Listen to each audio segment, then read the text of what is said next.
사랑하는 여러분, 한 주간에도 평안하셨습니까? 오늘은 제13과 로마서강의 49번째 시간으로 분열을 막고 갈등을 피하려면 이란 제목으로 말씀의 은혜 나누겠습니다. 여러분 가지고 계시는 구역본과 70페이지를 펴시고 함께 읽어가면서 은혜를 나누겠습니다. 나눌 말씀은 로마서 14장 1절에서 12절 말씀이고 외운 말씀은 로마서 14장 3절 말씀입니다. 함께 읽겠습니다. 먹는 자는 먹지 않는 자를 업신 여기지 말고 먹지 않는 자는 먹는 자를 비판하지 말라. 이는 하나님이 그를 받으셨음이니라. 로마서 14장을 보면 초대교회 영적 지도자였던 사도 바울은 로마 교회의 분열과 갈등을 심각하게 걱정하고 있습니다. 그리고 이러한 분열의 원인은 크게 두 가지 때문이었습니다. 먼저 주치입니다. 먹는 문제 때문이었습니다. 까지 주치고 동그라미 1번에 놓습니다. 당시 시장에 유통되는 육류는 이방인의 우상에게 드린 제물이었던 경우가 대부분이었는데 일부 교인들은 이런 고기들을 거리낌 없이 먹었고 이것으로 인해 서로를 비판하고 분열되었던 것입니다. 또 다른 원인은 주치입니다. 절기를 지키는 문제 때문이었습니다. 주치고 2번 합니다. 당시 로마 교회는 율법에 정해져 있는 절기를 지켜야 한다고 주장하는 사람들과 그렇지 않다고 생각하는 사람들로 나누어져 심각한 분열과 갈등이 있었습니다. 부끄럽게도 교회의 분열과 갈등은 오늘날 우리의 문제이기도 합니다. 셀 수도 없는 많은 교단과 교파, 사회 경제적 지위의 차이가 그대로 반영되어 발생하는 교회 내 차별과 편견, 또한 침묵이라는 이름으로 가장한 텃세와 파벌, 한국 교회의 이러한 모습들은 분명히 하나님이 기뻐하시는 모습이 아닙니다. 따라서 저와 여러분은 교회 안의 분열과 갈등을 걱정하며 성령 하나님이 이끄신 대로 본문을 기록한 사도 바울의 권면을 주의 깊게 들어야 합니다. 자, 그렇다면 이제부터 주치입니다. 오늘 전체 내용에 대한 문제 제기입니다. 사도 바울은 분열과 갈등 앞에서 어떻게 행동하라고 권면하고 있을까요? 첫째로 주치면서 함께 읽겠습니다. 믿음이 강한 자가 약한 자를 비판하지 말고 포용하라라는 것입니다. 당시 유통되고 있는 고기의 상당수가 이방인들의 제사의 제물로 사용된 후 시장에 나온 것이었기에 일부 성도들은 불결하다고 생각하여 거부감을 느끼고 먹지 않았습니다.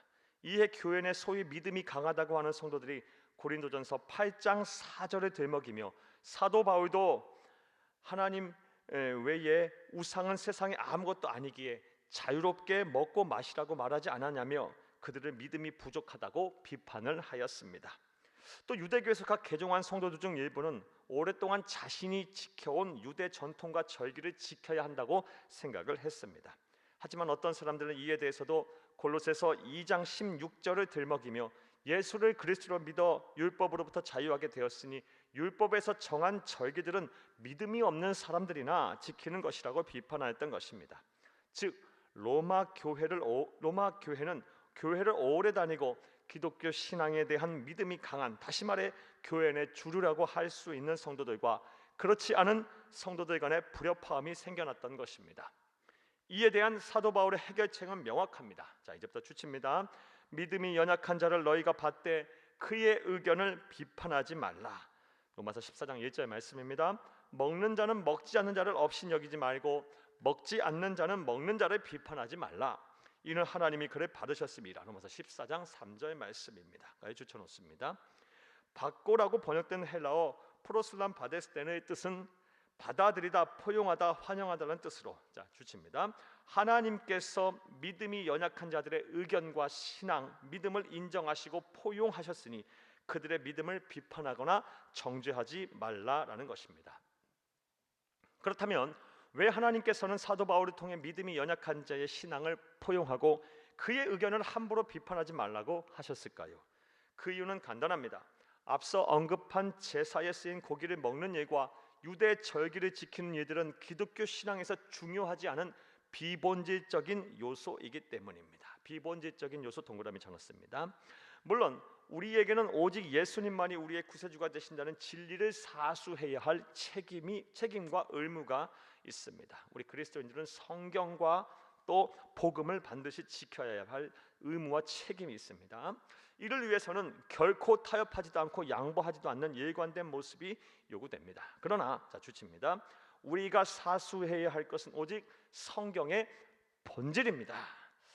이방 신의 제사에 사용된 고기를 먹는 것과 절기를 지키는 문제, 단정한 옷차림이나 예절에 대한 문제 등 비보진적인 요소 등으로 인해 갈등을 조장하여 파벌을 형성하거나 고압적인 자세로 상대의 의견을 무시한다면 하나님이 그토록 바라시는 교회의 하나됨을 결코 이룰 수가 없습니다. 혹여라도 이러한 갈등으로 인해 시험에 들어 믿음을 저버리고 하나님을 떠나 실족하는 영혼이 있게 된다면 하나님은 분명 그 책임을 우리에게 물으실 것입니다. 네가 어찌하여 네 형제를 비판하느냐, 어찌하여 네 형제를 업신여기느냐. 우리가 다 하나님의 심판대 앞에 서리라. 기록되었으되 주께서 이르시되 내가 살았노니 모든 무릎이 내게 꿇을 것이요 모든 혀가 하나님께 자백하리라 하였느니라. 이러므로 우리 각 사람이 자기 일을 하나님께 짓고 하리라. 로마서 14장 10절에서 12절 말씀입니다.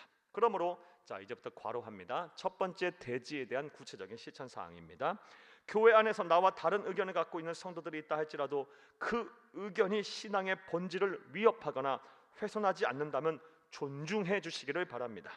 그리고 그들의 믿음이 성장하도록 옆에서 기도하고 도와주며 무엇보다 기다려 주시기를 바랍니다. 그리하여 교회가 분열되지 않고 사랑과 믿음으로 하나가 되게 해 주시기를 간절히 바랍니다. 까지 괄호해놓습니다. 또 둘째로 사랑하는 여러분, 주치면서 함께 읽겠습니다. 주인 행사를 하며 군림하지 말라라는 것입니다. 주쳐놓습니다. 교회의 분열과 갈등 앞에서 어떻게 행동해야 합니까?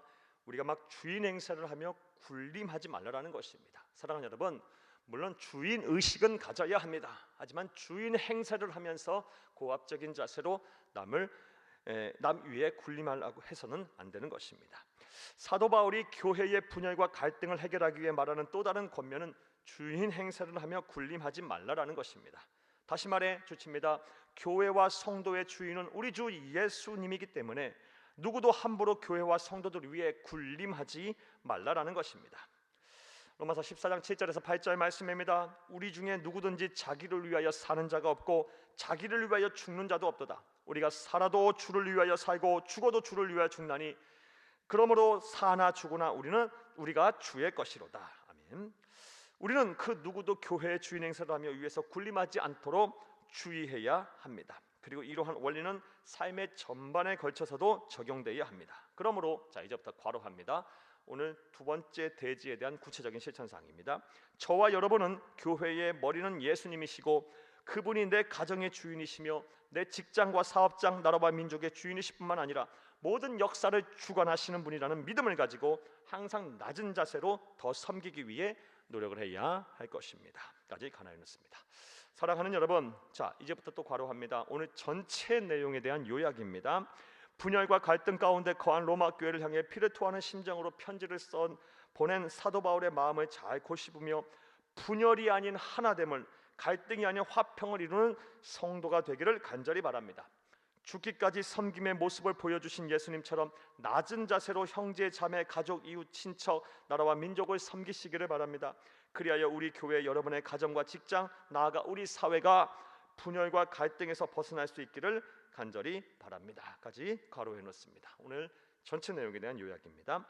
그리하면 성령 하나님께서 임재하셔서 우리의 삶의 지경이 천국이 될 것입니다. 이러한 은혜가 여러분과 함께하기를 주의 이름으로 축복합니다.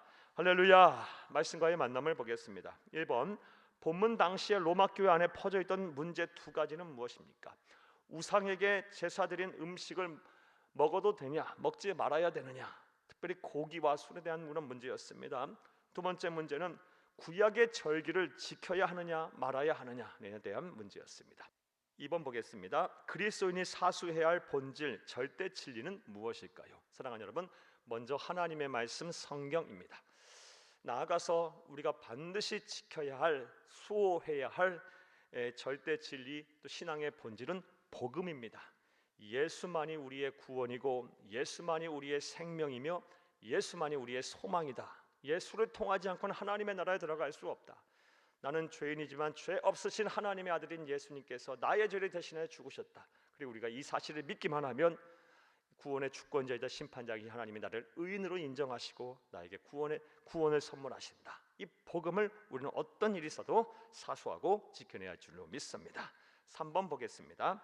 주님의 몸된 교회의 지체로서 다른 지체들과 화평을 이루기 위해서는 어떠한 노력이 필요한지 생각해보고 함께 나누어 봅시다. 우리 예수님처럼 온유하고 겸손해야 합니다. 우리 주님처럼 섬김의 자세를 가지고 섬겨야 합니다. 상호 존중도 해야 합니다. 무엇보다 우리가 많은 말을 하기보다 말을 듣기에 힘써야 합니다. 말조심들 하셔야 합니다. 부디 예수님처럼 온유하고 겸손하시고 또 낮은 자세로 섬기며 또 상호 존중하고 사랑하셔서 하나님께서 우리에게 허락하신 이 주의 몸된 교회와 또 우리 공동체의 하나됨을 꼭 이뤄내기를 간절히 주의 이름으로 부탁합니다. 감사합니다.